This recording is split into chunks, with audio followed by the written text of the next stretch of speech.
Bismillahirrahmanirrahim. Assalamualaikum lur. Saya akan menjelaskan satu-satu ya. Ini peralatan dari Magicom ya. Ini namanya thermostat center atau disebut dengan magnet otomatis lur ya.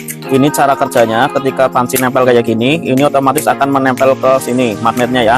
Ketika suhu air ya masih ada airnya, maka biasanya itu masih di bawah 100 derajat.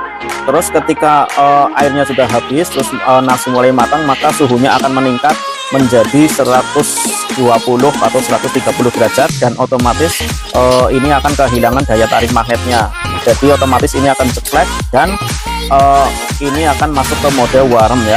Mode warmnya itu akan langsung pindah ke ini. Ini adalah termostat warm ya. Termostat warm ini nilainya itu ada yang 65 derajat sampai 95 derajat kira-kira gitu ya.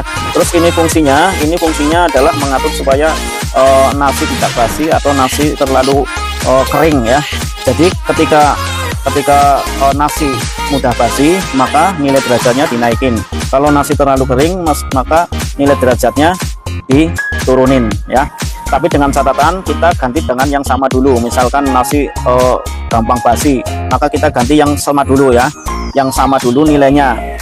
Kalau sudah sama ternyata masih basi, baru dinaikkan. Begitu juga kalau terlalu kering ya. Jadi pergantiannya itu harus yang nilainya sama dulu. Terus kemudian ini adalah thermal fuse ya. Thermal fuse ini fungsinya sekali pakai lur. Ini biasanya berfungsi ketika ini macet ya. Ketika kita menanak nasi, ini macet ya, nggak mau jeglek-jeglek ya, padahal suhunya sudah di 130 derajat.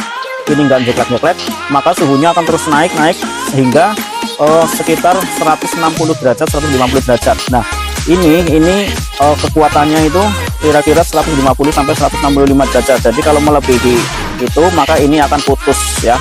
Jadi kalau sudah putus, ini sebagai pengaman. Jadi kalau ada yang menggunakan jumper itu sangat berbahaya sekali ya. Kalau ini rusak harus diganti dengan yang baru dengan nilai yang sama, karena ini fungsinya sangat penting ya. Demikian ya lur ya, semoga bermanfaat. Assalamualaikum warahmatullahi wabarakatuh.